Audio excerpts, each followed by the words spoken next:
X ও Y পরস্পর মৌলিক সংখ্যা, এদের গসাগু ও লসাগু কত?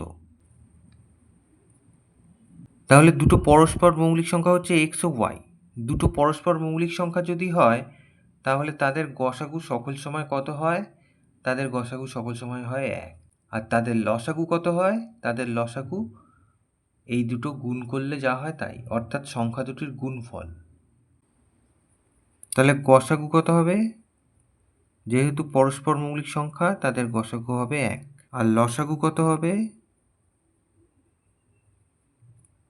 তাহলে এক্স গুণ ওয়াই, তার মানে এক্স ওয়াই হবে লসাগু। তাহলে এই দুটো উত্তর, সিম্পল অঙ্ক।